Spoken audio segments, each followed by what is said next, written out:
Brought to you by Moonbeam Multimedia. This is 16 to 1, a podcast about education, teaching, and learning.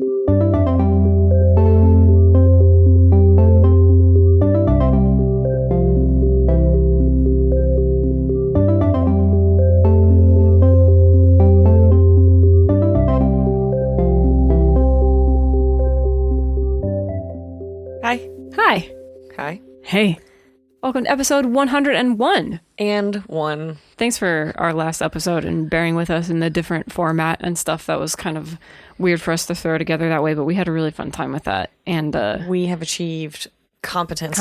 And now we are experts. I liked hearing your coworkers talk about listening to it and stuff. It was really fun. So I loved listening to that episode. That was wonderful. So thank you. Yeah, we're back to our regularly scheduled programming this week. It's just us. Yeah, it's just us. We've got headlines for you, and oh boy, are they some headlines. Right.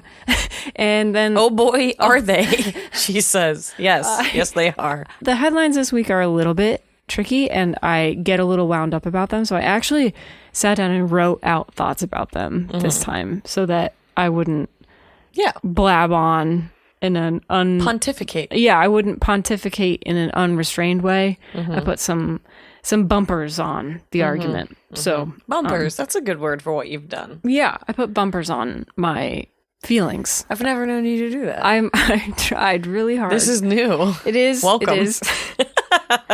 But other than the headlines that we're going to hit next, this week we are talking about Dolly Parton's Imagination Library as our main topic, which is going to be fun.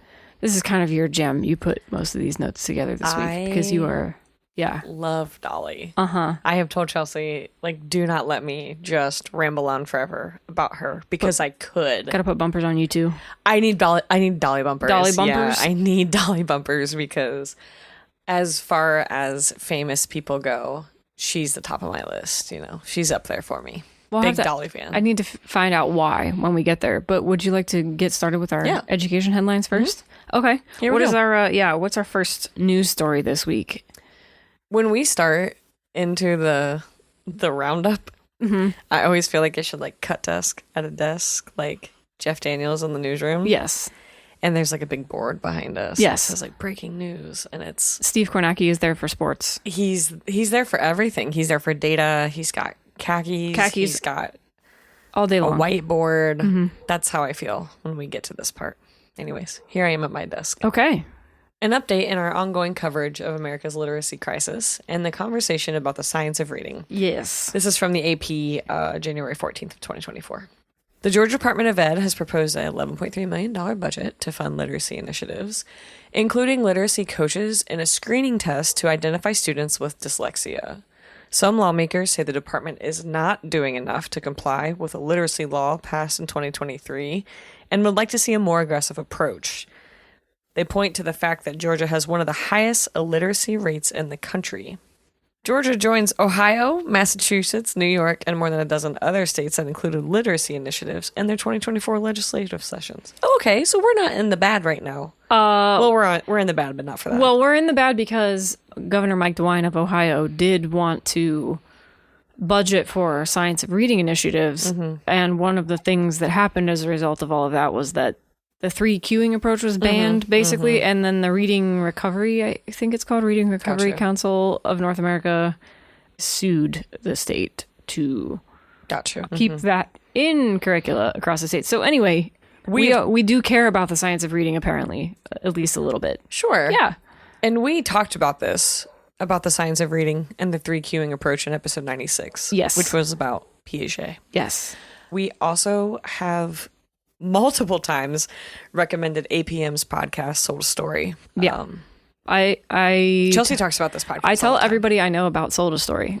She's like, we have a podcast, but have you ever listened to Sold a Story? Yeah, you can listen to our podcast if you want. But actually, before that, listen to Sold a Story. I'm a big fan because it's just really important reporting. And it's very well done. Yeah. It's a well done podcast, yeah. Yeah, this is an interesting story in Georgia.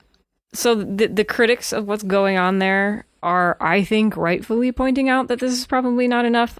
So $11.3 million in the grand scheme of things to hire literacy coaches and screen for dyslexia when this issue, at least as far as our understanding of it is unfolding, is deep and embedded in the way that literacy instruction is taught, to teachers at the higher education level.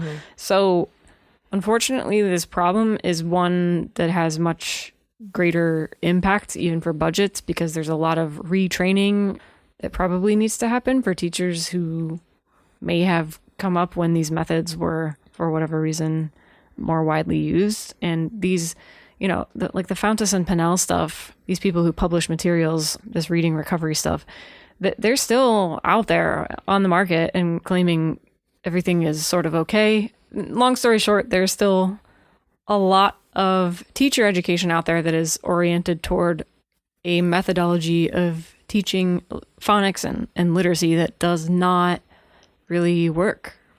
We have huge numbers of students who are below proficient in reading, especially in younger grades in this country. And so anyway, yeah, I just think that the challenge is really complex. It's going to require a lot of funding, and there's going to be an uphill battle, since a lot of teachers do think that this works for them for whatever reason. So I'm glad to see Georgia taking steps. I think it's going to require a lot of investment from a lot of states to start working to overcome these literacy issues that we're facing.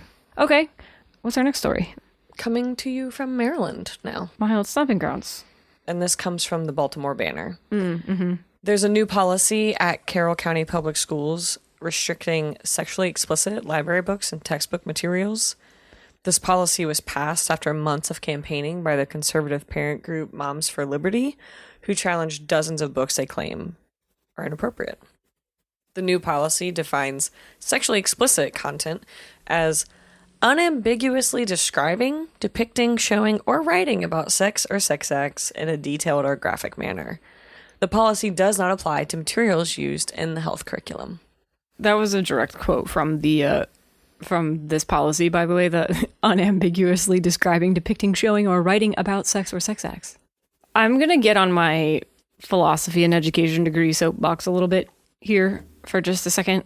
This is one of the things where I had to write down my thoughts, because I have a lot of them about book bannings in general. So I'm going to try to, just take a deep breath. So I think book banning is at its core a struggle over who has the power to define value systems. It's a big deal, and that's why people get so worked up about it.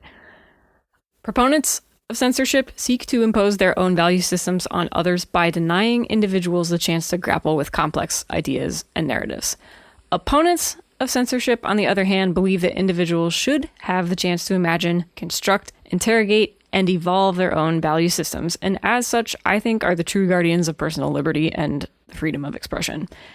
Banning books in schools does not prevent children from being exposed to the ideas and narratives in banned books. It prevents children from being exposed to those ideas and narratives in a controlled environment with safeguards in place to help guide discussions, and with professionals who are trained to foster curiosity and critical thinking, even in students with whom they may personally disagree. Book banning does not address the underlying issues that may have led to calls for censorship, such as a lack of parental guidance or anxieties about sensitive topics. It just amplifies these issues and increases polarization about them and causes disproportionate negative impact on marginalized communities. And there's data to back that up. A banned book is a restriction on personal liberty. A banned book is a capitulation. A banned book is the beginning of the end of thinking for ourselves. There we go. I'm getting off my soapbox. Nice job. That's how I feel about that. I think we should teach banned books. I think we should read banned books. And I don't think there should be any banned books. Yeah. I trust teachers. Full stop. Period. I trust teachers. Cool. Okay. Okay. Our last one. Yes, our last one. So this actually came by way of a former coworker. She's a current teacher and a friend of mine sent me this information from the Ohio Department of Education and Workforce. ODU. They're back. Here's what's going on with ODU. Sections of the Ohio Revised Code that went into effect this past October after the Ohio Department of Ed was restructured require all public schools to teach students in grades 9 through 12 about their interactions with peace officers. The Ohio Department of Education and Workforce, formerly ODE, is developing a draft model curriculum in collaboration with the Ohio Department of Public Safety.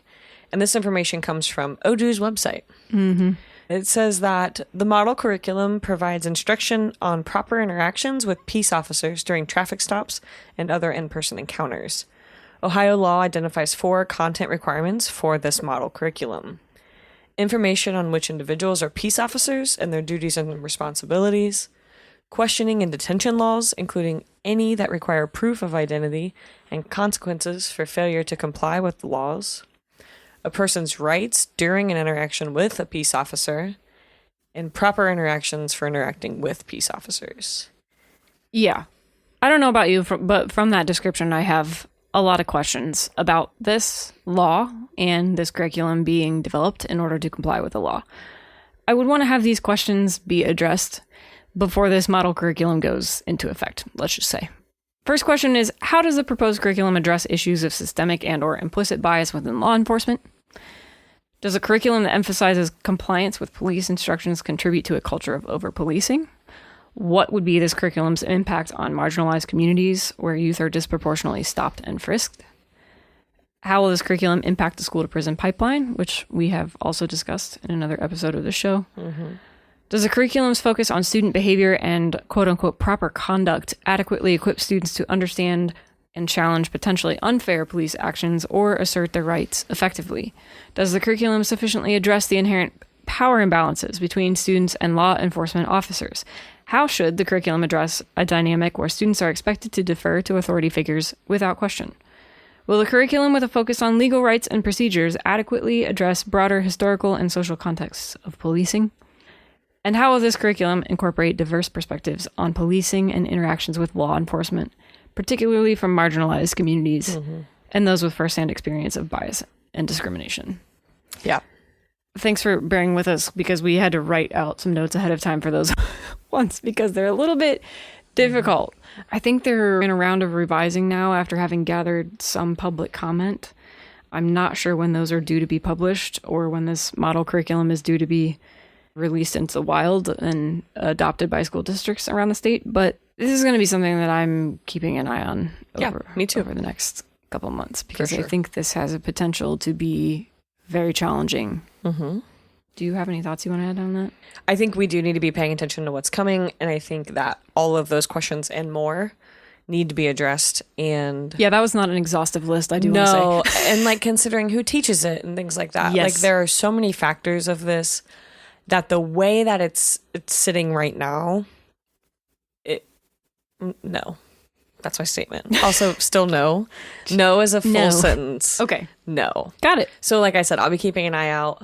Yeah, and we'll try to bring an update on this story when the curriculum model is released. Mm-hmm.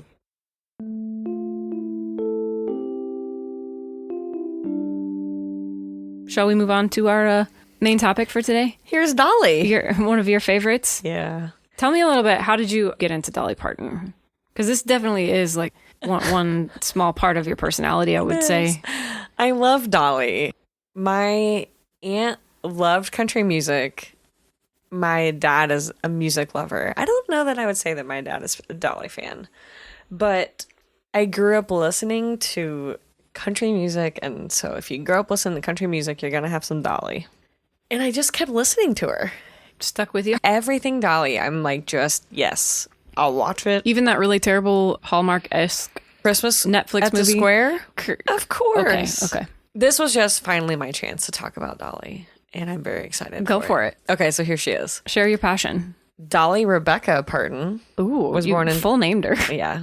She was born into a large family, the fourth of 12 children, on January 19th, 1946, and she is from Locust Ridge, Tennessee. She comes from deep in Appalachia, and her family struggled. This was not an easy life. I have listened to her and read about her and things like that, and like they would eat pretty much anything but possum. No possum. Her dad was like, no, it's a big rat. For as poor as they were, that's where he drew the line. Gotcha. No possum. There was a line at possum. She comes from a really tight-knit family, and her mother had been a singer, and she's still deeply involved with her own faith and things like that. But definitely came up by way of church music and ballads and things like that. And even a little bit of Elizabethan ballads. Elizabethan ballads? That wasn't one of the lists. So would that be like what I sang in like the Renaissance choir? I'm wondering. Yeah. So that's my homework. I'm going to find out about the Elizabethan ballads of Dolly Parton. Dolly's grandpa was a fiddling preacher. So that's where she's from. Her grandfather, that's what you said? And her mom was a singer. Her grandfather was a fiddling preacher. And her mom stayed at home and raised the kids, but she was a singer. Gotcha. She could sing. Okay. Yeah. Part of her growing up was, like I mentioned, they went through some really tough times. Mm-hmm. A tiny home, which you can visit a version of it or a replication of it at Dollywood if you were to go there. Oh.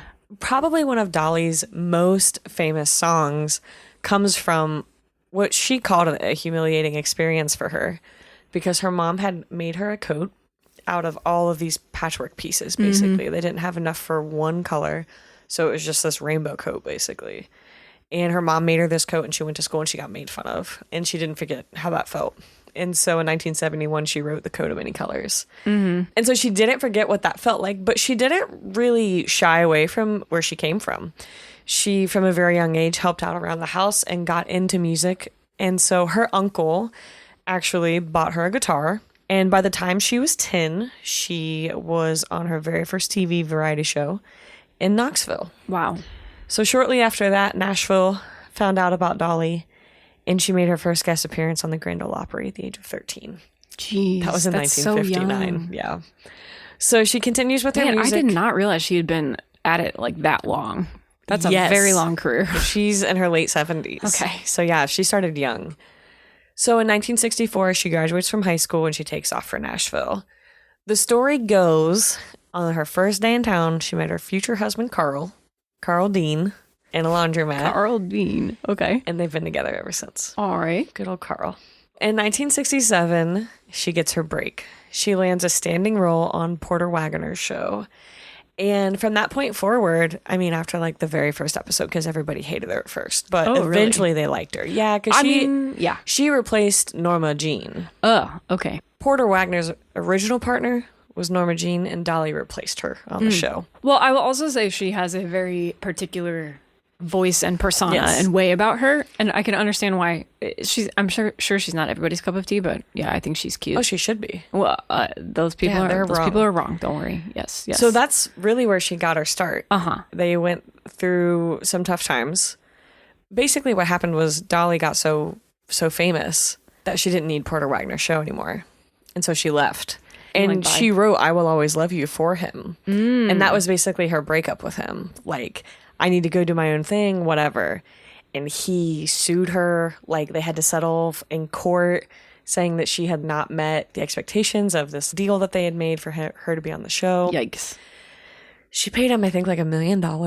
How big was this show? Because I really am not familiar with this show. Was it like... It was a big music show. Like everybody, like a variety... Yeah, like they sang together and yeah. Like a... What's that guy's name? Like a Lawrence Welk kind of thing? Yeah, probably. So she left the show. She wrote him, "I Will Always Love You" as a "I'm leaving your show" song.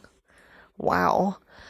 And I did not realize until we started researching this that she wrote that. Yeah. Yeah. So... she leaves the show and it's just like off the charts. She has released in her career more than like 70 albums. It's like more than 100 million albums sold. There's a Broadway show. I mean, she just keeps releasing music. She just released a new album like months ago and it's amazing. It's called Rockstar. It's so cool. And of course, she was in 9 to 5 and Steel Magnolias, which are two of my favorite movies. Oh, yeah. Probably because she's in them. We just watched 9 to 5. When was that? That was last year sometime. Yeah. I'd never seen it before. I have seen Steel Magnolias, though. It's a great movie. I watched that when we were camping this past summer, and I was like laying there in a rainy tent. And my mom texted me the other night, and she was like, "I just want to say I love you." And I was like, "Are you okay?" She was like, "I'm watching Steel Magnolias." I was like, "I get it." She is all of us. I feel like I have a pretty distinct memory of watching Steel Magnolias with my mom and us both just be like, yeah. So one thing about Dolly, she is a brilliant businesswoman. She knows what she is doing. And Dolly has always been someone who's like, she's very self-deprecating. She's the first to call herself trashy and cheap. One of her jokes that she says a lot is like, do you know how much money it costs to look this cheap, basically?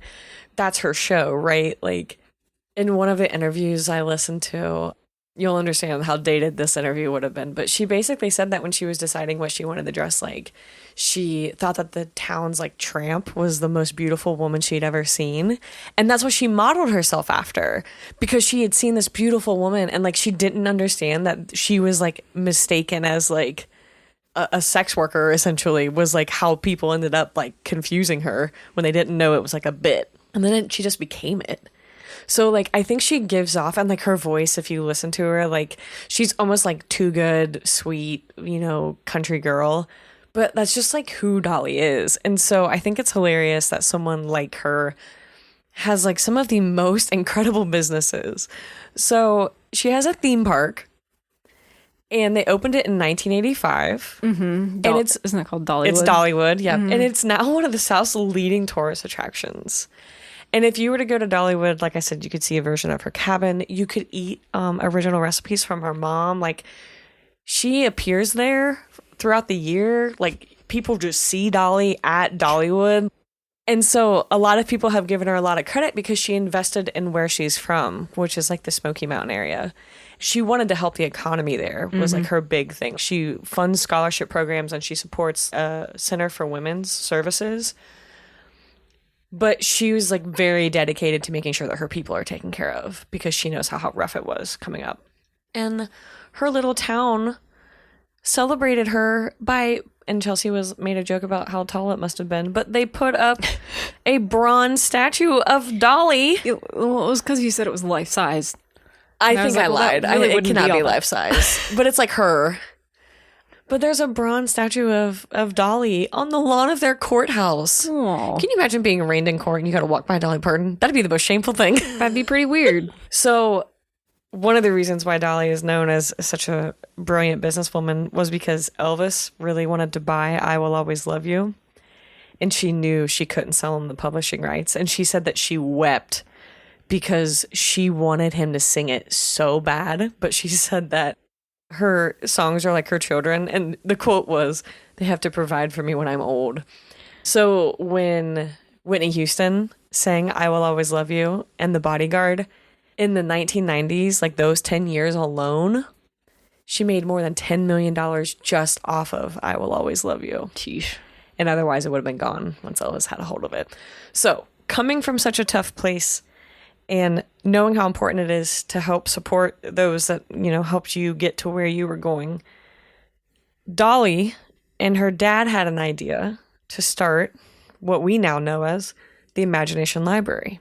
So in 1995, Dolly creates the Imagination Library as a tribute to her father, Lee, because he could not read. And she has a quote about him, and it says this: "He was the smartest man I ever known, but I know in my heart his inability to read probably kept him from fulfilling his dreams." Dolly's dad basically believed that if you could read, you could self-educate. And he knew how important it was, even though he couldn't. And so before he passed in 2000, he told Dolly that the library was the thing he was most proud of her for because he got to see people call Dolly the book lady. Gosh, I cannot imagine. Started in 1995. It's been running ever since. Today, the Imagination Library is available in Ireland, the UK, United States, Canada, and Australia. And this Imagination Library is an opportunity for a parent or a caregiver to sign up their child to receive a free book every month from birth up until the child turns 5. So in their 5 years, they can earn up to 60 books. And we read online that the first book was The Little Engine That Could, and the last book is a book that preps you for kindergarten. I love The Little Engine That Could. So that's cute. A good one. That was a classic childhood read of mine. 100%. Yeah. In 2022, the Imagination Library program reached 2 million books mailed each month. And 1 in 10 children under the age of 5 in the United States receive Imagination Library books. 1 out of every 10 kids gets a book from Dolly. That's a lot. Can you imagine? That's a lot. As of December 2023, the total number of free books gifted was 226,964,860. Jeez. All books provided by the Imagination Library are published by Penguin Random House, and they're vetted by a selection committee to ensure that what children are being given is appropriate for their current age and their learning needs. Wasn't it you were reading the selection committee members and just going through and listening to what these There was people like do? Infant therapist. Do you remember that? Like Yeah, it was some woman who was focusing on mental health of children ages birth to 3. Yeah. What an interesting specialty. So on their website, their fundamental theme is this: love of reading and learning, regard for diversity of people, their roles, culture and environment, promotion of self-esteem and confidence, appreciation of art and aesthetics. Huh. So group 1 is the youngest. They're newborns to like turning 1.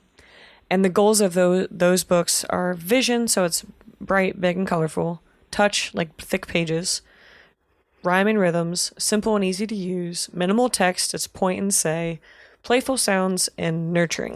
This is like this big cardboard books with the really durable, and you can like throw them and Yes. Okay. Suck on them, eat them, the whole thing. drool. So group 2 is turning 2. They continue concepts from year 1. They help generate language with repetition and predictability. Books can contain like daily routines and other topics familiar to the child. They have more real photo illustrations, body awareness, nursery rhymes, colors, letters, numbers. Body awareness for a 2-year-old? Isn't that cool? Man, I missed some lessons, I think. Okay. So up to turning 3, wordless books. So you build your own story.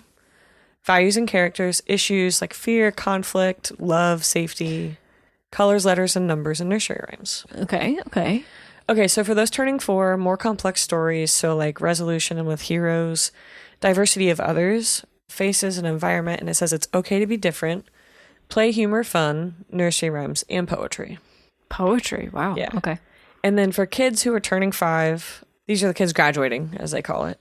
School preparation and readiness, pictures used for words, science, nonfiction, folktales, thank you, appreciations, rhymes, and poetry. I think I would be sad to be a kid in this program and turn 5 and like stop getting the books. One of my coworkers like talked about when her daughter realized that she wasn't getting books every month anymore. I think I would be so sad.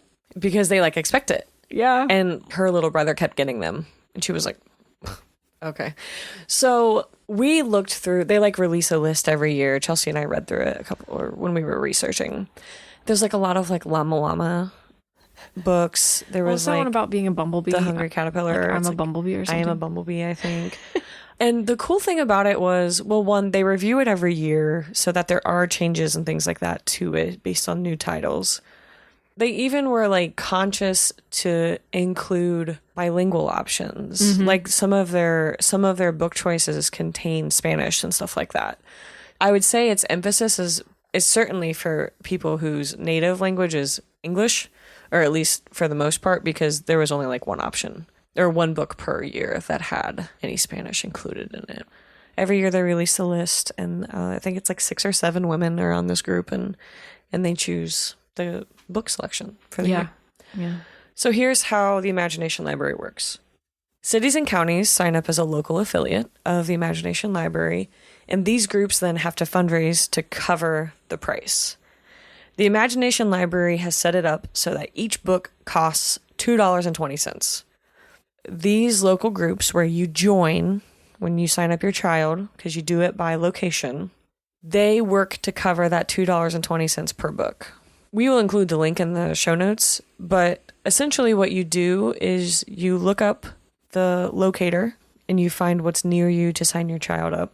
Then you can have your kid signed up and ready to go from the time that they arrive till they turn 5, and then they're in school, and that has to be a very sad moment, like you said. I know, right? I mean, Yeah. I always had a lot of library books as a kid or whatever, but like, so I didn't have to give up on books, but it's still just been like, oh, a little surprise in the mail every month. So yeah, it's really simple. Like I said, you go in, you find your local affiliate. Hopefully they have one. Every state has affiliates. I even looked at like Alaska. They had a lot of affiliates. But what you can do, if you are not in an area that is an affiliate, you could sign up to become an affiliate.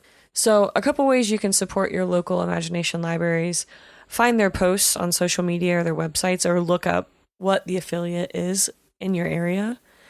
For us, it was our county library. That was the affiliate. Yeah, spot. libraries are often the affiliates for these programs. And I even found in Columbus, one of the children's hospital was listed as an affiliate, which I thought was kind of cool to try to help facilitate that for people there.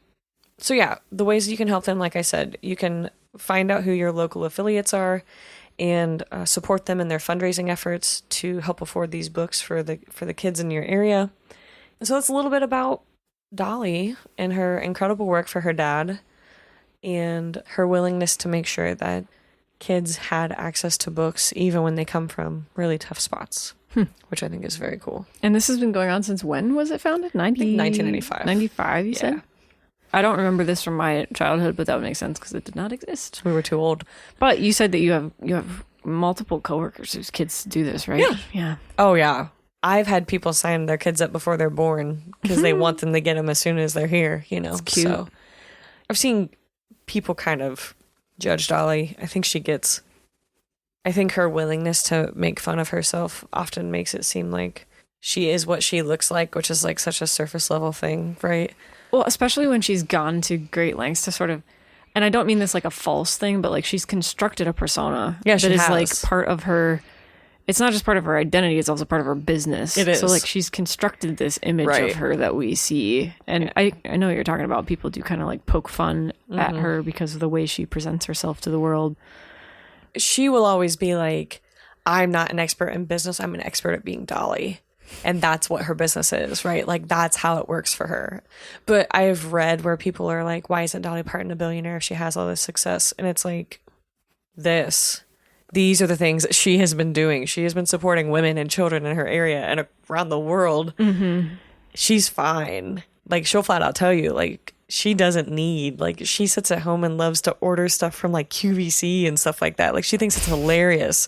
And she, like, calls in and is like, it's Dolly Dean, and they never know it's her. She's got it worked out. So anyways, try to find ways to support your local imagination libraries, because we know that libraries, and if your local public library is the affiliate, we know that sometimes the money's tight for them too. So we want to help make sure that we can keep these things alive. The other thing I wanted to mention is that, do you remember Dolly the sheep? The clone? Yeah. Yeah. Did you know why she was named Dolly? Yeah, it's kind of vulgar, isn't it? Yes, it is. Didn't they sort of name her after the fact that Dolly had like a chest, basically? Dolly the sheep, yes, came from a mammary gland. Oh, that's why. So they named her Dolly the sheep as a poke to Dolly Parton. Because, okay. Yep. I'm going to get on my soapbox one more time. If you have not ever watched a Dolly interview or read or just anything, you are missing out. You are missing out on a hilariously authentic person who's willing and just so funny. What you see is what you get. And like, she doesn't have an off switch. Like, she, in one of the interviews, was talking about how she always wears her makeup to sleep when she's in LA because she's afraid of an earthquake. Oh my gosh. And she can't go outside and be photographed without her makeup on in LA because she knows she'll never hear the end of it.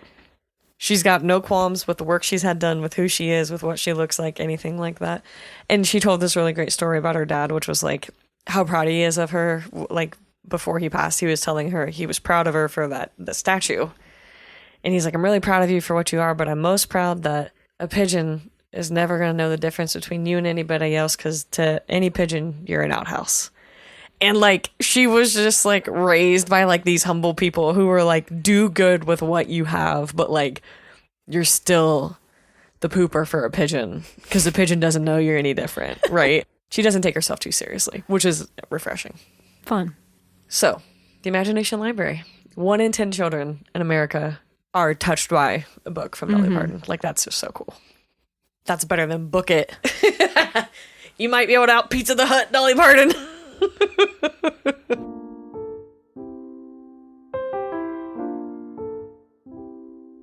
Ready for fill in the blank? Yes. We have to go back to episode 99 for this one because we did not do fill in the blank in our 100th episode. So in that episode, we were talking about the Library of Alexandria. And here was the question for that episode. Ptolemy II was reigning at the time that this famous building was built. At the time of its construction, it was one of the tallest man-made structures in the world at more than 330 feet tall. This building was also one of the 7 wonders of the ancient world. Unfortunately, 3 earthquakes damaged the structure, and it became a ruin that fell into the sea. What was that famous building? The Lighthouse of Alexandria. The Great Lighthouse. There are all kinds of naval battles in this time period. Mm-hmm. They were jetting all around the Mediterranean, conquering things. So, if you haven't seen a picture of that lighthouse, do yourself a favor and Google it. Like a reconstruction of what it would have looked like. Yeah, because they have like part of the base to be able to determine, you know what I mean? How big like, it was. Yeah. It would have been remarkable. A chunker? Truly remarkable. Okay. Yeah, a chunk. A chunky lighthouse. Okay, would you like to do this episode's question? Sure. If you know the answer to these questions, by the way, write in to us, hello@16to1.com, all spelled out.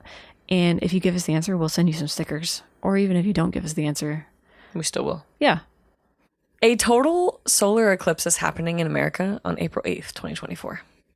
Previously, there was an eclipse in 2017 that went coast to coast in the U.S. from Oregon to South Carolina. Yeah, saw that one. Did you see that one? I did. Yeah. We sat out in the parking lot of the school. That's cool. And watched it. It was August, wasn't it? It was in the summer. I was at work when it happened. Okay, it must have been right at the beginning of school, because I think it was like one of our first in-service days and we sat out there. That's cool. Okay, so prior to the 2017 one, when was the last time the U.S. had seen a total solar eclipse? That eclipse, the one that we are wondering what year it happened, was visible in Hawaii and was the first witnessed in the contiguous U.S. since 1979, when the path of totality traveled only through 5 northwestern states. So a hint is that it was between 1979 and 2017. Okay. Fun. All right. What did you learn in the last couple of weeks? Well, I was doing what we all do, which is getting on TikTok and crying, which apparently is a thing I do. Do we all do that? Randomly. Do you not sometimes cry on TikTok? I do sometimes. Okay. I try not to do it all the time. Well, I didn't try to. Gosh. I'm not that sick. Okay. So I'm scrolling through TikTok and all of a sudden, lamb chop. Lamb chop. The real lamb chop. Like, this is like it. The lamb sock puppet? Is that who you're talking about? Okay. Who else would I be talking about? I just, you never know. Okay. So I'm on TikTok and I see this woman with lamb chop and I'm like, what is this? An imposter. Because I grew up with Sherry Lewis and I feel deeply about it. And my babysitter loves Sherry Lewis. We were big Lammy fans. From Lamb Chop's Play Along. Is that what we're talking about here? Yeah. Okay. So I find out that this woman with lamb chop is Sherry Lewis's daughter, Mallory. Oh. And she has some of her mom's original lamb chops and she makes TikToks with her. That's very cute. So I cried and I looked it up and it turns out Sherry Lewis's daughter, Mallory, wrote for the show Lamb Chop's Play Along and for the Charlie Horse Music Pizza. I don't know that one. Yeah, me neither. The Charlie... Isn't that another character from Lamb Chop? It is, but I don't remember the... So Charlie Horse had a spin-off show. Yes. Okay, got it. So it turns out that Sherry Lewis, the original ventriloquist... Is that what they're called? Yeah. A puppeteer, ventriloquist, okay. Somewhere in there. Sold the rights to Lamb Chop to DreamWorks, which is now part of NBC Universal. But Mallory, the daughter, who I saw on TikTok, still owns the live performing rights to the Lamb Chop character. Oh, that's weird. So she could tour or whatever and perform as Lamb Chop. Wow. That's so interesting. Her mom covered her. Huh. So their voices are different. She speaks to her, like, to Lamb Chop similarly. I'm going to have to go see these videos. Yeah. Well, I remember that night, I was like, do you want to cry? And you were like, no. And I was like, okay. I just kept scrolling.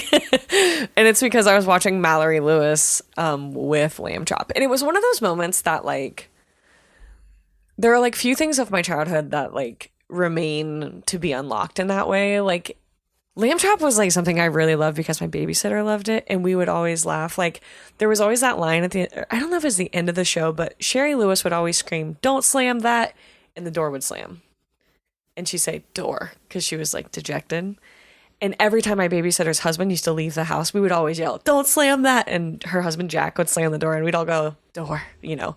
So watching her as Lamb Chop was like, it took me right back. And seeing old Lamb Chop, it was just a wonderful feeling. But what I learned Mallory Lewis exists. She's got Lammy.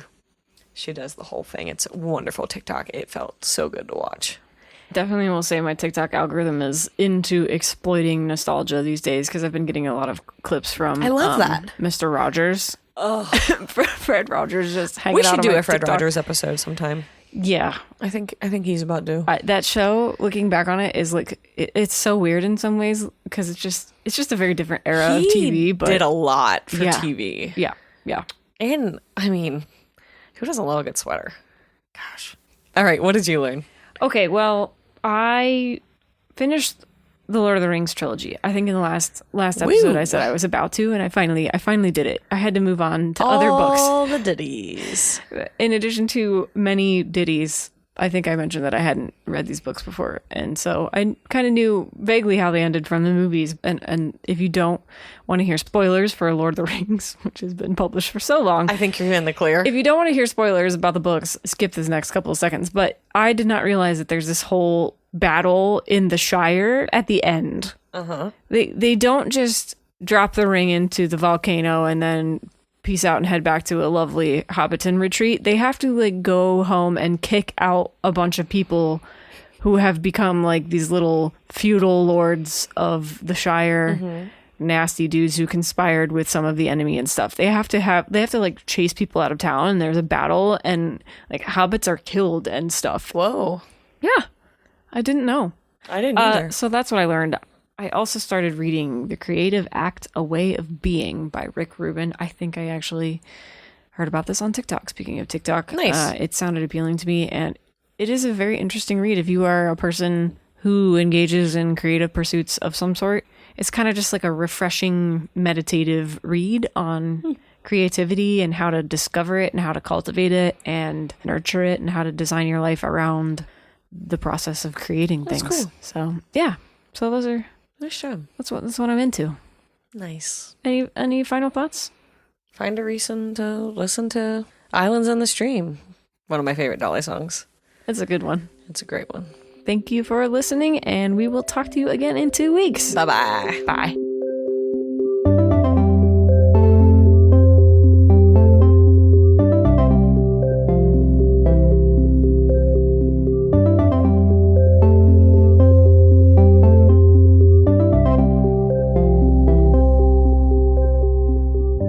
Hey listeners, thanks for supporting 16 to 1. We're your co-hosts. I'm Chelsea Adams. And I'm Katie Day. Find our show notes, archives, and resources, sign up for our newsletter, or get in touch with us via the contact form at 16to1.com, all spelled out. We are so grateful for our listener support.